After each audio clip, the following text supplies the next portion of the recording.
Buenas noches, bienvenidos a una nueva emisión de Haciendo Ciencia Política, el programa que es auspiciado por la carrera de Ciencia Política y Gestión Pública.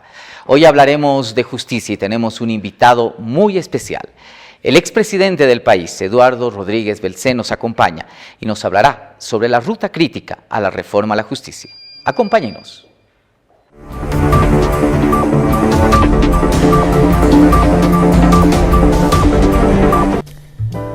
Buenas noches, qué gusto estar nuevamente con ustedes en el programa Haciendo Ciencia Política, programa que es auspiciado por la carrera de Ciencia Política y Gestión Pública.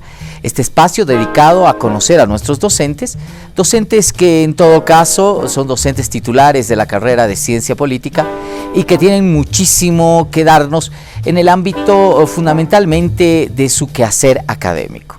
Tengo el privilegio hoy de contar con la presencia del licenciado Julio Velázquez Mallea, docente titular emérito de la carrera de Ciencia Política y Gestión Pública. Julio, gracias por haber aceptado la invitación y estar presente en Haciendo Ciencia Política.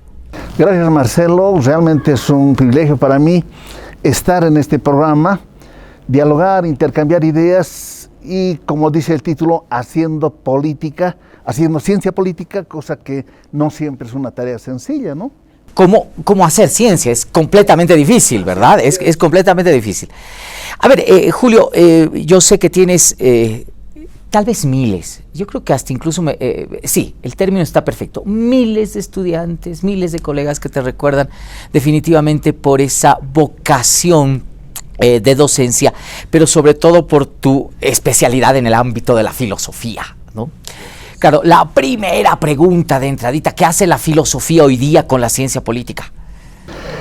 Esto es importante porque a veces lo que pasa es que nuestros estudiantes, y no solamente la carrera, leen manuales de ciencia política, pero un libro serio de ciencia política implica que ese libro tiene fundamentos filosóficos, fundamentos epistemológicos, y por eso hay la gran necesidad de que nuestros estudiantes cuenten con los elementos, fundamentos de tipo filosófico que es el marco teórico que permite comprender el qué hacer de la ciencia política. Entonces, no se puede prescindir de la filosofía, menos hoy, porque las ciencias se han vuelto tan complejas que necesariamente se actualizan algunos filósofos como Platón, Aristóteles, Kant, Hegel, el propio Marx o Heidegger, que siguen siendo objeto de estudio las obras escritas por estos grandes pensadores. Pero alguien te diría, estimado Julio, a ver, hoy la ciencia política tiene un auge fundamental en el ámbito de la gestión pública, políticas públicas, básicamente. Algunos te dirían el ámbito de la gerencia política, donde tienes que tomar en cuenta el realismo político, donde el deber ser está completamente ausente, es decir, la capacidad de leer con mucho pragmatismo el contexto, la coyuntura política, parecieran ser herramientas mucho más importantes que conocer filosofía política. ¿Qué dices tú? Hay algo que hay que tomar en cuenta. Y a veces nuestros estudiantes y algunos docentes suelen decir, iremos a lo técnico, a lo concreto, a lo sensible, a lo tangible, a lo que se puede ver, tocar, o como algunos dicen, iremos al grano. Pero nunca se debe considerar que la teoría está por demás. No se puede considerar que la filosofía está por demás. Ese quehacer teórico tan denso como es la filosofía sirve para realmente fundamentar, darles razón de ser a esas actividades concretas, prácticas, que evidentemente todo estudiante y todo profesional de ciencia política debe y tiene que saber para la elaboración de proyectos, para ganarse algunos pesos en su vida profesional. Pero nunca pensar que la filosofía o que la teoría está por demás, porque es ese marco teórico que le da sentido a cada actividad práctica que se realiza. A partir de la década de los 60, 1960, 70, Julio, la ciencia política adoptó la fiebre del número. Básicamente, bajo la lógica de Sartori, por ejemplo, ¿no? la ciencia política se enamoró muchísimo de los métodos cuantitativos, más allá de los cualitativos. Y eso significa que el que no sabía contar no sabía hacer ciencia política. ¿Qué opinas tú de eso? Claro, la ciencia política se ha hecho muy positivista en ese sentido, ¿no? La verdad de un conocimiento de la ciencia política debe ser demostrada en un cuadro estadístico, en un número, en una relación cuantitativa. Se ha ido por eso, por ese ámbito. No es que está mal trabajar con datos estadísticos, que son el sustento empírico de toda actividad científica. Está bien, es importante, pero no lo es todo, porque también hay relaciones sociales que no siempre se pueden a veces cuantificar con mucha facilidad. Entonces, la matemática como la estadística, importante, necesario, pero también iremos a la reflexión sobre los problemas sociales y sobre todo políticos que se presentan en la coyuntura en un país. Entonces, hay que tomar lo estadístico, es importante, pero no solo lo estadístico, sino las otras corrientes del pensamiento político que existen, ¿no? A ver, ahora voy a concretizar más. No solamente tus estudiantes, tus colegas, te recuerdan por tu vocación filosófica, sino por tu apasionado interés por el marxismo. Pareciera que vuelvo a hablar de arqueología o antropología, ¿verdad? Es decir, ¿qué hace el marxismo hoy día, Julio? Bueno, mira, hay cosas tan interesantes que se están produciendo hoy en día. En Ámsterdam está funcionando en este momento un instituto que desde hace años, por lo menos 20 a 25 años, están trabajando para publicar las obras completas de Marx y Engels. El proyecto es publicar 114 volúmenes. Hasta el momento se han publicado ya más de 70 volúmenes y cada volumen abarca de unas 800 a 900 páginas. Se ha formado un equipo de japoneses solo para poder descifrar esa letra tan difícil que tenía Marx, porque cuando Marx estudiaba un libro, hacía apuntes en los márgenes de los libros y a veces él mismo no podía descifrar lo que había escrito. Entonces hay todo un equipo para descifrar lo que Marx ha escrito y realmente tratar de publicar las obras completas. Ahora, actualmente ha surgido en Alemania una nueva escuela marxista que se llama Nueva Lectura de Marx, a la cabeza de Michael Henrich, que ya ha publicado varios libros. Uno de esos libros que está produciendo gran sensación, diremos, La ciencia del valor, que es una nueva interpretación sobre las obras de Marx. Lo que quiere decir que Marx nos va a dar para mucho. El siglo XXI, que es el siglo que estamos viviendo, va a ser un siglo donde no se lo va a poder ignorar a Marx, porque Marx es la respuesta crítica al capitalismo, a este proceso de mundialización del capital que actualmente estamos viviendo, o lo que otros llaman la globalización, con 20.000 problemas económicos, sociales, políticos. Marx es un referente, es un autor del siglo XIX, pero tiene mucho que decirnos para el capitalismo de hoy en día. No es que Marx es el único, no podemos pensar que Marx es el único, no. Hay otros autores también dentro de esa corriente que hay que estudiarlos. Walter Stein, el propio Samir Amin, las obras que están escribiendo los representantes de esta corriente que se llama la Nueva Lectura de Marx. Marx en Bolivia y hoy, es complejo pensar en ello, Julio, por lo siguiente. A ver, creo que en este lado del mundo, y especialmente en América del Sur, tenemos una lógica efervescente de la descolonización, que precisamente trata de buscar una respuesta de posmodernidad a la modernidad, ¿no? El marxismo es la modernidad, es una lógica eurocéntrica, ¿no? Entonces, ¿cómo colocas hoy día al marxismo dentro de esta corriente que parece completamente contraria, que es la descolonización? Es decir, deshagámonos del pensamiento eurocéntrico. Claro, en eso tienes razón. Marx no ha nacido en Bolivia, ni en el Perú, ni en ningún lugar de América Latina. Marx es alemán.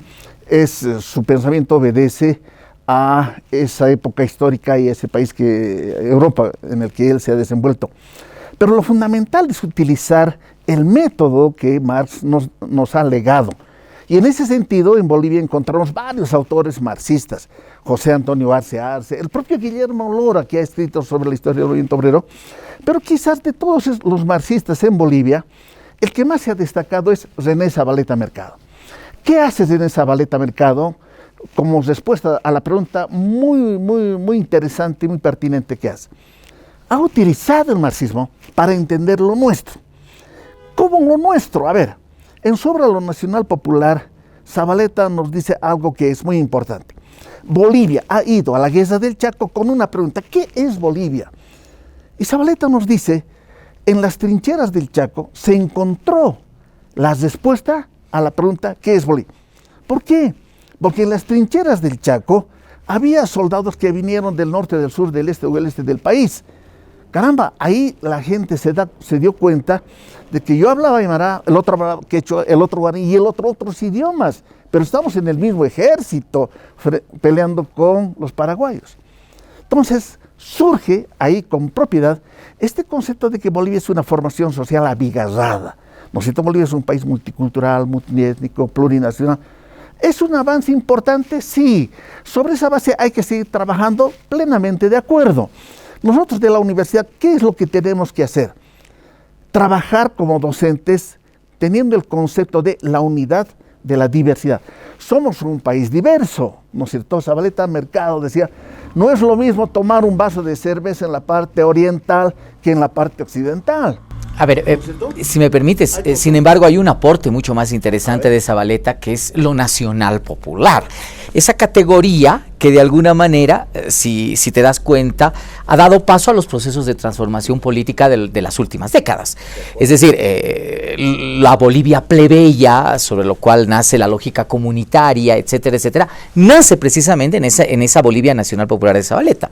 Así es, pero lo que quiere decir entonces que el marxismo ha servido también en nuestro medio para entender lo que somos, para entender esta multiculturalidad, esta poca articulación que hay en nuestro país. Y sobre eso, claro, se insiste mucho en los conceptos de multiculturalidad, la interculturalidad, que está muy bien. Si bien somos un país diverso, un país multicultural, donde hay que hacer prácticas interculturales, pero también Zabaleta nos va a decir, a ver un ratito, en Bolivia también hay relaciones capitalistas de producción. Si bien aquí hay multiculturalidad, pero también hay clases sociales, porque Bolivia es un país capitalista. Aquí hay inversión de capital, hay empresas transnacionales, hay capital nacional, que será mínimo lo que se quiera, pero también hay que reconocer que al lado de la nación, de las comunidades, también están las clases sociales. Y hablar de marxismo es hablar de clases sociales. Y ahí se ha dado puntos significativos importantes para entender lo nuestro. Quiero finalizar la entrevista, Julio, haciéndote una pregunta que insisto, no deja de ser difícil. ¿Es posible seguir pensando entonces en la ciencia política a través del marxismo? Sí, creo que, a ver, en el caso de Gramsci, para darte un ejemplo, Gramsci, el concepto de Estado de Gramsci ha significado un paso significativo de avance de la ciencia política, ¿no? El Estado no solamente es coerción, el Estado es hegemonía. Ese concepto de hegemonía es un aporte de Gramsci desde el punto de vista marxista. Pero también ese es un concepto que ha servido para comprender cómo son los procesos hegemónicos en América Latina y cómo es el proceso hegemónico en Bolivia. Entonces el Estado, tú sabes muy bien, que es una organización jurídica política compleja, y el concepto de hegemonía nos sirve para comprender la organización del Estado y las funciones del Estado y lo que hace el Estado con respecto a la sociedad civil. Hay aportes significativos desde esta corriente como es la marxista. Una de las riquezas fundamentales de la Universidad Pública, de la Universidad Mayor de San Andrés y por ende de la carrera de Ciencia Política es esta maravillosa pluralidad. Creo que eso es algo inagotable. Hace unas semanas estábamos hablando precisamente del tema de descolonización, hoy estamos hablando del marxismo, hemos tenido docentes que nos han hablado desde la lógica cuantitativa absolutamente, una visión anglosajona de partidos políticos, sistemas de partidos. Esa es la universidad, esa es la carrera de ciencia política que tiene una pluralidad, creo, extremadamente rica. Julio, muchísimas gracias por haber venido. Gracias, Marcelo, y has dicho algo muy, muy interesante, que es la esencia de la carrera de ciencia política, y es que en nuestra carrera se estudian diversas corrientes de pensamiento, y eso es lo hermoso de la carrera. Gracias por invitarme. A ti, gracias, Julio, por venir. No se vaya, todavía tenemos mucho más.